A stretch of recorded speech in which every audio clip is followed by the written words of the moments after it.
नमस्कार। एनटिभी कोहलपुर समाचारमा स्वागत छ। म प्रेम बुढा छेत्री। सुरुमा प्रमुख समाचार। नदी र सूर्यदेवको पूजा आराधना गरी मनाइने छठ पर्व आजदेखि सुरु। कोरोना महामारीका कारण छठ स्थलमा विधि मात्र पूरा गर्न सरकारको आग्रह। नेपालमा थप 1442 जनामा कोरोना संक्रमण पुष्टि। आज मात्रै 12 जनाको मृत्यु। मृतकको संख्या 1259 पुग्यो। मुगुको माथिल्लो भूभागमा लोपोन्मुख फापर खेती फेरि फस्टाउन थाल्यो। कम उत्पादन हुने भएकोले खेती हराउँदै गएको स्थानीयको अनुभव। अमेरिकामा कोरोनाको तीव्र परीक्षण गर्न सरकारको आधिकारिक अनुमति। बिरामी आफैले स्वाब परीक्षण र औषधि प्रयोग गर्न सकिने। र नेपाल क्रिकेट सङ्घको 1 दिवसीय अन्तर्राष्ट्रिय मान्यता 1 वर्ष थप। नेपालको मान्यता अब सन् 2023 सम्म कायम।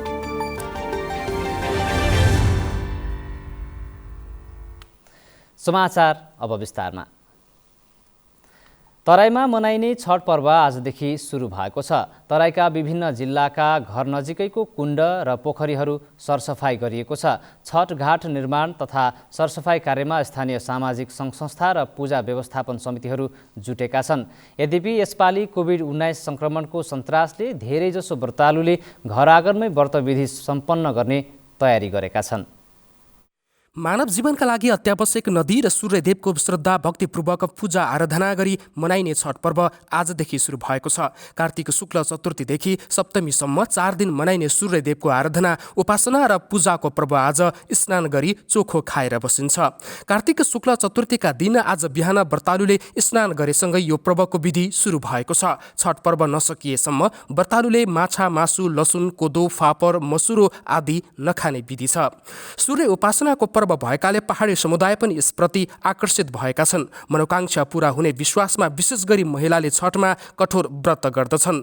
कार्तिक शुक्ल चतुर्थीका दिन छठ स्थलमा सरसफाई एवं स्नान गरेका व्रतालु पञ्चमीका दिनमा निर्जल उपवास बस्छन्। यस दिन बेलुकी घरमा खीर बनाई चन्द्रमालाई अर्पण गरी एक छाक खाने गरिन्छ। षष्ठीका दिन व्रतालुले ठेकुवा, फलफुल, मिठाई र रोटी सूर्य एवं छठी मातालाई चढाउने गर्दछन्। डुब्न लागेका सूर्यलाई अर्घ दिई प्रणाम गर्दै 3 पटक पानीमा डुबुल्की मारी मनोरञ्जन गर्दै त्यही रात बिताइन्छ। सप्तमीका दिन बिहान उदाउँदो सूर्यलाई दर्शन गर्न बिहान 4 बजेदेखि नै प्रतीक्षा गरिन्छ। उदाउँदो सूर्यलाई गाईको दूध, फूल र जलले अर्घ दिइन्छ। सूर्योदय कालमा अर्घ दिई सूर्यको दर्शन गरेपछि छठ पूजा सकिन्छ। सूर्यको दर्शन गर्दा भक्तहरू लुगासहित कम्मरसम्मको पानीमा डुबेर सूर्य दर्शन गर्ने विधि रहेको छ। पृथ्वीमा भएका जीवको सञ्चालन र संरक्षण जल एवं सूर्यबाट भएकाले नदीलाई माता र सूर्यलाई सम्पूर्ण शक्तिको स्रोतका रूपमा मानी विशेष पूजा गर्ने गरिएको हो। छठी माताले सूर्यदेवलाई खुसी पारी यो पर्व मनाउन थालिएको धार्मिक विश्वास छ। यस वर्ष भने कोरोना महामारीका कारण छठ स्थलमा विधि मात्र पूरा गर्न प्रशासनले आह्वान गरेको छ। कोरोना फैलिन सक्ने भएकाले छठ स्थलमा रात नबिताउन समेत प्रशासनले निर्देशन दिएको छ। नवीन नेपाली, एनटिभी कोहलपुर। सूर्यदेव र षष्ठी माताको आराधना गर्दै सूर्यदेवलाई अर्घ दिई तराईमा निकै उल्लासमय रूपले मनाइने छठ पर्व आजबाट सुरु भएको छ। तर कोरोना भाइरसको महामारीले पर्वको रौनकता घटेको अवस्थामा यस वर्ष छठ पर्व कसरी मनाइँदैछ भनेर आज हामीले कपिलवस्तुका केही नागरिकलाई सोधेका छौँ। हेरौँ उनीहरूको भनाई आजको आवाजमा।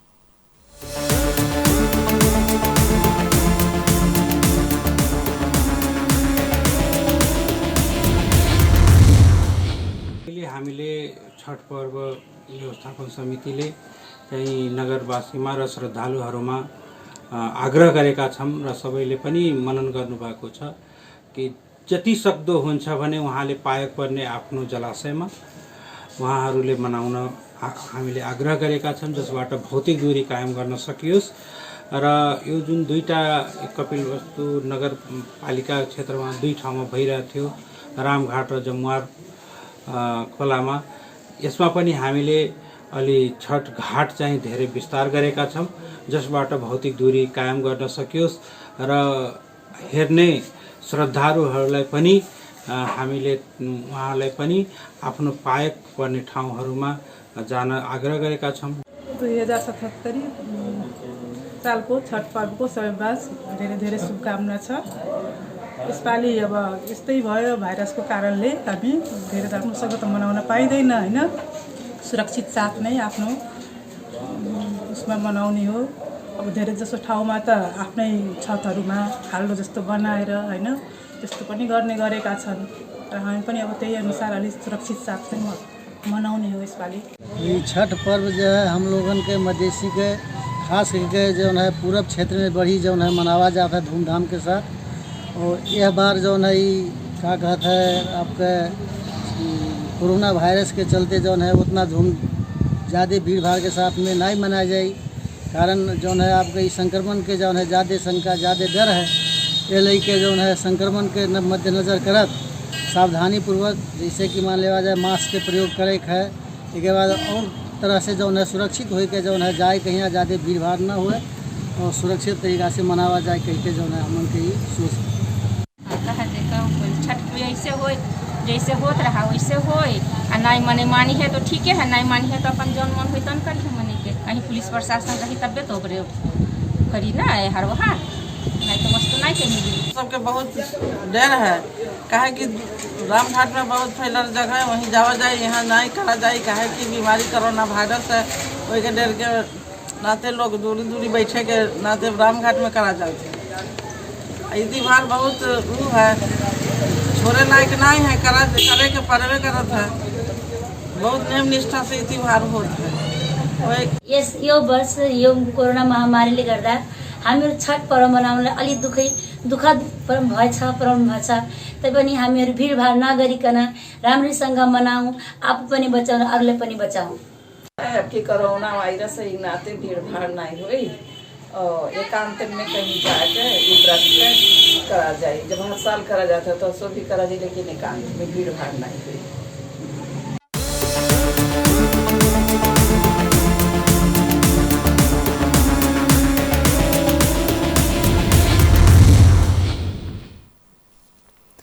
कोरोना महामारीका कारण चैतदेखि बन्द भएको प्रसिद्ध पर्यटकीय स्थल लुम्बिनी क्षेत्र आजदेखि खुला गरिएको छ।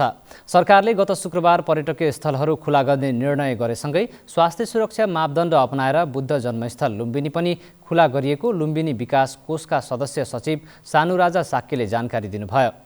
लुम्बिनी क्षेत्र खुला भए पनि मायादेवी मन्दिरभित्र प्रवेश पाइने छैन, तर मायादेवी मन्दिर परिसरमा रहेका अशोक स्तम्भ, पुष्करिणी, पोखरी र बगैँचा खुला रहने छन्। त्यस्तै गरेर मायादेवी मन्दिर परिसरमा प्रवेश गर्न पर्यटकले अनिवार्य रूपमा मास्क लगाउनु पर्ने र प्रवेश गर्नु अघि तापक्रम मापन गरेर मात्र प्रवेश दिइने लुम्बिनी विकास कोषले जनाएको छ।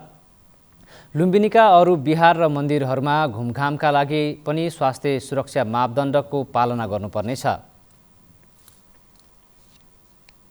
समाचारको क्रम जारी नै छ, अहिलेलाई एकैछिनको विश्राम।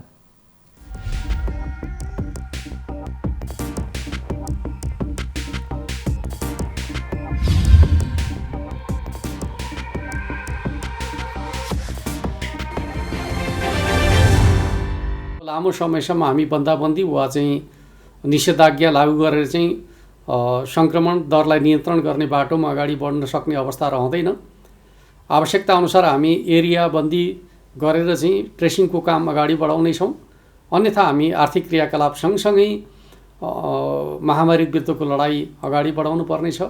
त्यस अर्थमा सम्पूर्ण दाजुभाइ दिदीबहिनीहरूले सकेसम्म चाहिँ आवश्यकताभन्दा बढी गतिविधि मुभमेन्टहरू नगर्नका लागि म अनुरोध गर्न चाहन्छु। घर बाहिर निक्लनु पर्दाखेरि अनिवार्य रूपमा स्वास्थ्य सुरक्षा मापदण्ड प्रयोग गर्ने, मास्क लगाउने र कुनै पनि वस्तुलाई छोइसकेपछि सार्वजनिक स्थानका वस्तुहरूलाई छोइसकेपछि सेनिटाइज गर्ने वा चाहिँ साबुन पानीले हात धुने जस्ता मापदण्डहरू प्रयोग गर्ने र एक अर्को व्यक्तिबाट चाहिँ निश्चित दूरी बनाएर चाहिँ संवाद गर्ने खालको तरिका प्रयोग गर्यो भने यो महामारी विरुद्ध हामी आफूलाई सुरक्षित गर्न सक्छौँ। त्यो दिशामा सम्पूर्ण दाजुभाइ दिदीबहिनीहरूको सहयोग हुनेछ भन्ने विश्वास र अपेक्षाका साथ म हार्दिक अनुरोध गर्न चाहन्छु। जनचेतनाका लागि लुम्बिनी प्रदेश सरकार, मुख्यमन्त्री तथा मन्त्री परिषदको कार्यालय रूपन्देही। विश्रामपछि समाचारमा पुनः स्वागत छ। अब बाँकी समाचार। पछिल्लो 24 घण्टामा नेपालमा 1442 जना कोरोना भाइरसका संक्रमित भेटिएका छन्। यो सँगै नेपालमा कुल संक्रमितको संख्या 2,12,917 पुगेको स्वास्थ्य तथा जनसङ्ख्या मन्त्रालयले जानकारी दिएको छ। नेपालमा थप 12 जना कोरोना संक्रमितको मृत्यु भएको छ। यो सँगै नेपालमा कोरोना संक्रमित मृतकको संख्या 1259 पुगेको स्वास्थ्य तथा जनसङ्ख्या मन्त्रालयले अद्यावधि गरेको तथ्याङ्कमा उल्लेख छ। 24 घण्टामा नेपालमा 1442 जना कोरोना संक्रमित थपिएका छन्। यो सँगै नेपालमा कुल संक्रमितको संख्या 2,12,917 पुगेको स्वास्थ्य तथा जनसङ्ख्या मन्त्रालयले जनाएको छ। नेपालमा सोमबार थप 12 जना कोरोना संक्रमितको मृत्यु भएको छ। यो सँगै नेपालमा कोरोना संक्रमित मृतकको संख्या 1259 पुगेको स्वास्थ्य तथा जनसङ्ख्या मन्त्रालयको अद्यावधिक तथ्याङ्कमा उल्लेख छ। नेपालमा हालसम्म 16,23,754 जनाको PCR परीक्षण भएको छ। हाल क्वारेन्टाइनमा 910 जना रहेको मन्त्रालयले जनाएको छ। नेपालमा हालसम्म कुल संक्रमित मध्ये 28,878 जना सक्रिय संक्रमित रहेका छन्। आज मन्त्रालयको नियमित प्रेस ब्रिफिङमा स्वास्थ्य मन्त्रालयका प्रवक्ता जागेश्वर गौतमले चिकित्सकीय परामर्शमा मात्रै औषधिको प्रयोग गर्न सुझाव दिनुभएको छ। एन्टिबायोटिक औषधिहरू राम्रोसँग प्रयोग गरौँ भन्ने नारासहित विश्वभर आजदेखि सुरु भएको विश्व एन्टिमाइक्रोबियल सचेतना सप्ताहका सन्दर्भमा कोभिडको संक्रमणबाट मुक्त हुने उपायका रूपमा एन्टिबायोटिक औषधिको गलत प्रयोग नगर्न उहाँले आग्रह गर्नुभएको हो। कोभिड-19 को उपचारमा पनि एन्टिबायोटिकहरूले काम गर्न सक्दैनन्। यस्तो अवस्थामा एन्टिबायोटिकहरूको अनुचित प्रयोग गर्दा एन्टिबायोटिक प्रतिरोधको जोखिमलाई झन बढाउँछ र भविष्यमा सामान्य खालको संक्रमण हुँदाको अवस्थामा पनि निको नहुने र मानिसहरू झन जोखिममा पर्न सक्ने सम्भावना रहन्छ। उहाँले चिकित्सकीय परामर्शसँगै औषधिको प्रयोगमा पनि सही तरिका अपनाउन आग्रह गर्नुभएको छ। पुरुषोत्तम सापकोटा, NTV, कोहलपुर। रसिलो र ठट्यौलो शब्द सिर्जना गर्दै प्रश्न उत्तर गरेर गाइने घाउटा अहिले प्रचलनमा छैन। जन्म, बिहे, चाडपर्व र मेलापातमा लगायतका अवसरमा सल्यानका ग्रामीण क्षेत्रमा अत्यन्त लोकप्रिय घाउटा गीत बिस्तारै लोप हुने अवस्थामा पुगेको छ।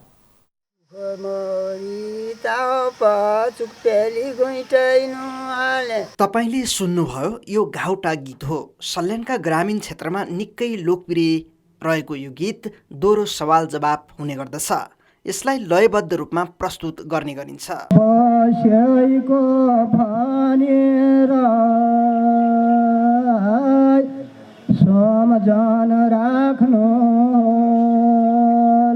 घाउटा दैनिक जीवनमा जन्म, बिहे, चाडपर्व, मेलापात लगायतका अवसरमा गाउने गरिन्छ।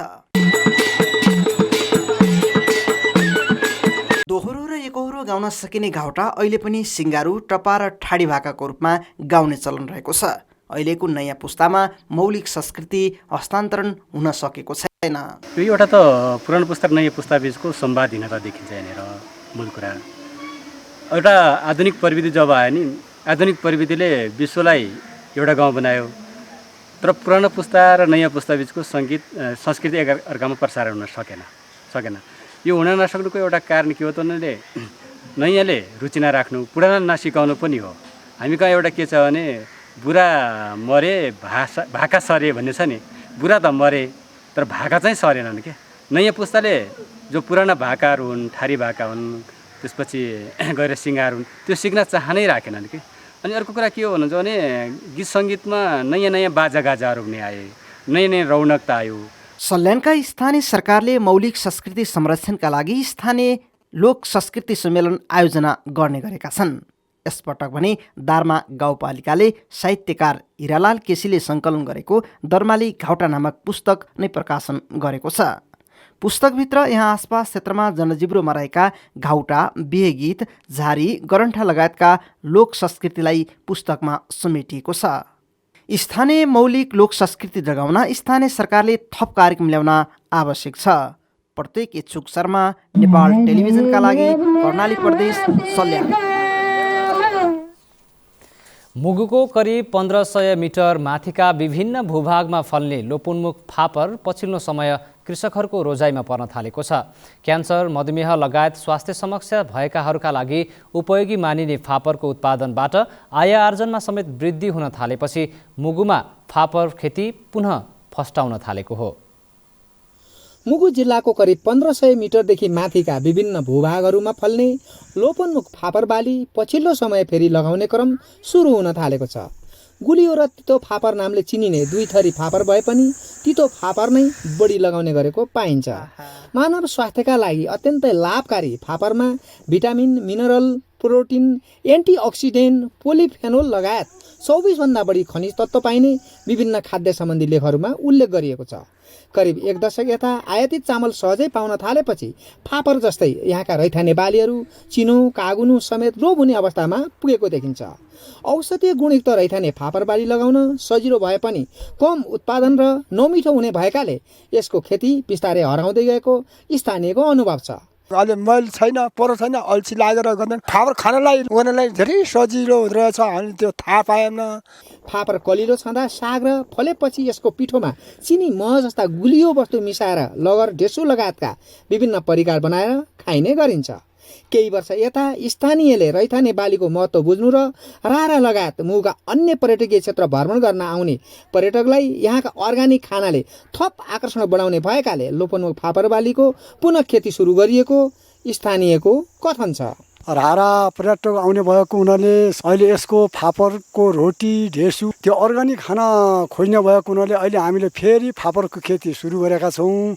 औषधीय गुणयुक्त फापरको सेवनले क्यान्सर, मधुमेह लगायत थुप्रै रोगहरू निको हुने भएकाले यसको उत्पादनबाट स्थानीयको आय आर्जनमा टेवा पुग्ने बुद्धिजीवीहरूको तर्क छ। कविराज कार्की, नेपाल टेलिभिजन, कर्णाली प्रदेश, मुगु।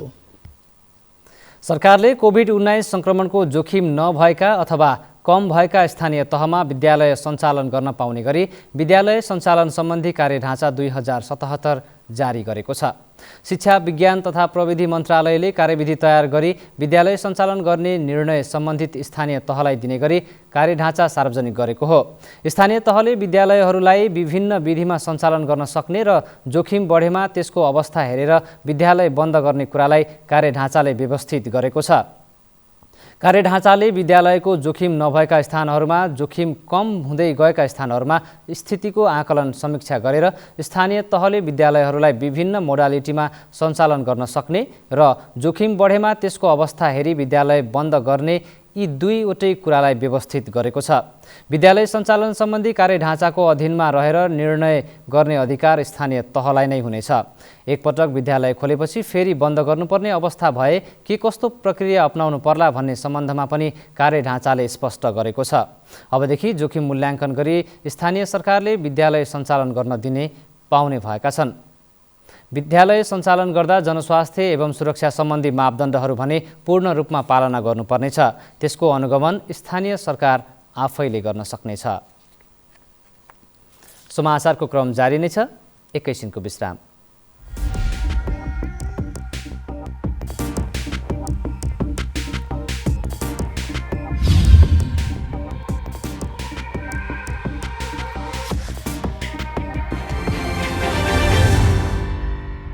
चढ्दा झर्दा एक आपसमा टच नगर्ने, सेनिटाइजरको अनिवार्य प्रयोग गर्ने, मास्कको अनिवार्य प्रयोग गर्ने, निश्चित स्टेसनहरूमा मात्रै यात्रुहरूको खानपिन व्यवस्थापनमा अग्रिम सूचना जारी गर्नुपर्ने, चालक र सहचालकले दूरी कायम भएको स्थिति र त्यहाँ यात्रुहरूलाई यो बारेमा अग्रिम जानकारी, सूचना र यात्राको सम्पूर्ण नोट जारी गरेर कोभिड पछाडिको नयाँ जीवन पद्धति, नयाँ यात्रा पद्धति स्थापित गर्नका निम्ति म सबै यातायात व्यवसायी यात्रुहरूलाई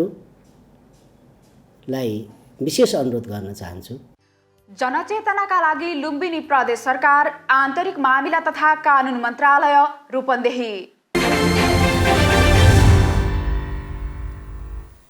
तपाईँ एनटिभी कोहलपुर हेर्दै हुनुहुन्छ। अब बाँकी समाचार। मोटरसाइकलको ठक्करबाट सुर्खेतको वीरेन्द्रनगर नगरपालिका 1 का 3 वर्षीय बालक समीर नेपालीको मृत्यु भएपछि आफन्तले विरोध प्रदर्शन गरेका छन्।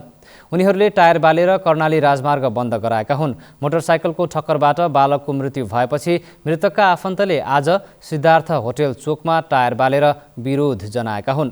बालकलाई ठक्कर दिएर फरार हुने मोटरसाइकल र चालक दुवैको पहिचान हुन नसकेको जिल्ला प्रहरी प्रवक्ता डिएसपी रामप्रसाद घरती मगरले बताउनुभयो। उहाँका अनुसार मोटरसाइकल र चालकको खोजी भइरहेको छ। प्रदर्शनकारीले दोषीको पहिचान गरी कारबाही, मृतकका परिवारलाई क्षतिपूर्ति दिनुपर्ने लगायतका माग राखेका छन्। अब अन्तर्राष्ट्रिय समाचार।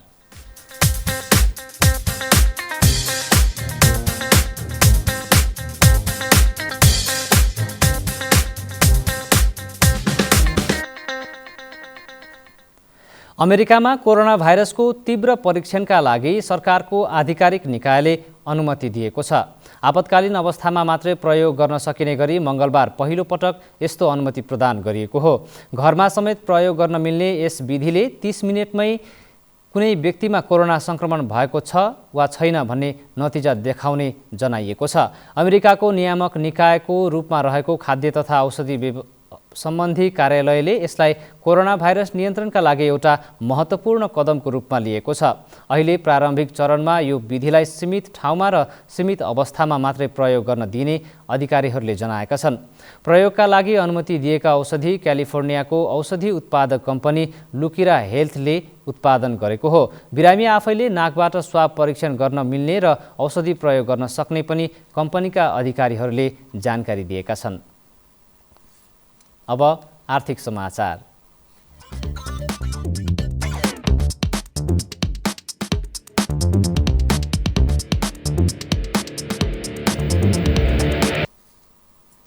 आज सुनको मूल्य सामान्य रूपले घटेको छ। कार्तिक महिनाको अन्तिम दिन शुक्रबारको तुलनामा आज छापावाल सुन प्रतितोला 100 रुपैयाँले घटेर 95,100 रुपैयाँमा कारोबार भएको नेपाल सुनचाँदी व्यवसायी महासङ्घले जनाएको छ।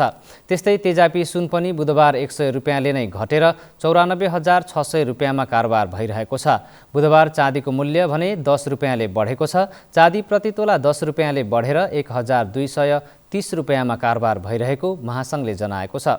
कार्तिक महिनाको अन्तिम दिन गत शुक्रबार चाँदीको मूल्य प्रतितोला 1,220 रुपैयाँमा कारोबार भएको थियो।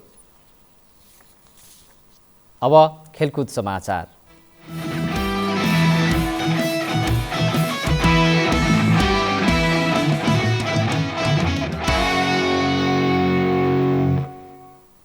अन्तर्राष्ट्रिय क्रिकेट परिषद आइसिसीले नेपालको एकदिवसीय अन्तर्राष्ट्रिय मान्यता 1 वर्ष थप गरेको छ।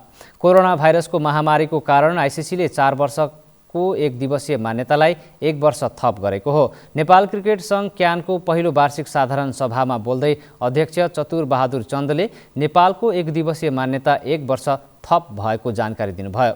आइसिसीले नेपालको मान्यता सन् 2023 को मार्चसम्म लम्ब्याएको हो।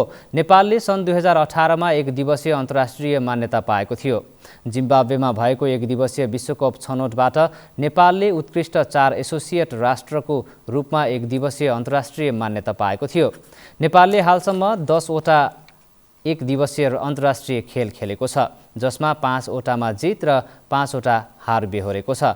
कोरोनाको कारण 1 वर्ष खेर गएको भन्दै सन् 2023 सम्मको लागि आइसिसीले मान्यता लम्ब्याएको हो। अब मौसम।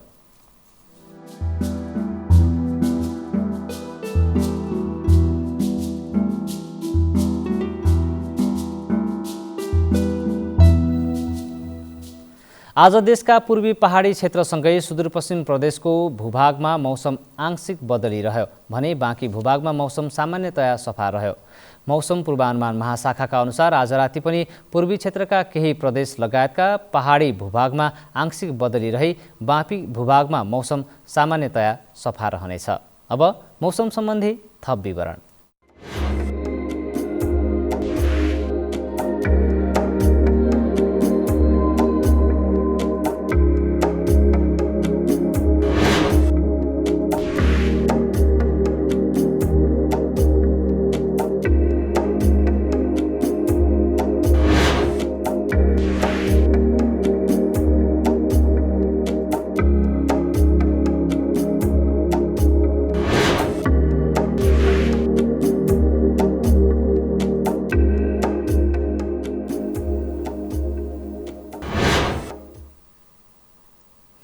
समाचारको अन्त्यमा प्रमुख समाचार पुनः एकपटक।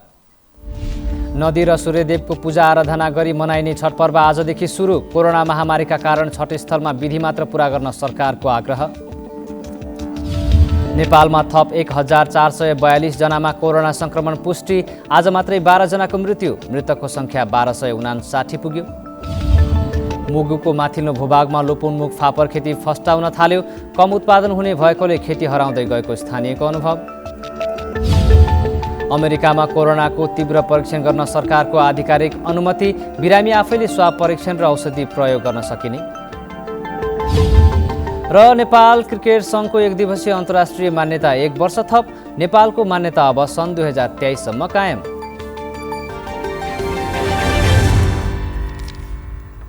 हवस् त अहिलेलाई समाचारको सिलसिला यति नै। बिदा दिनुहोस्। नमस्कार।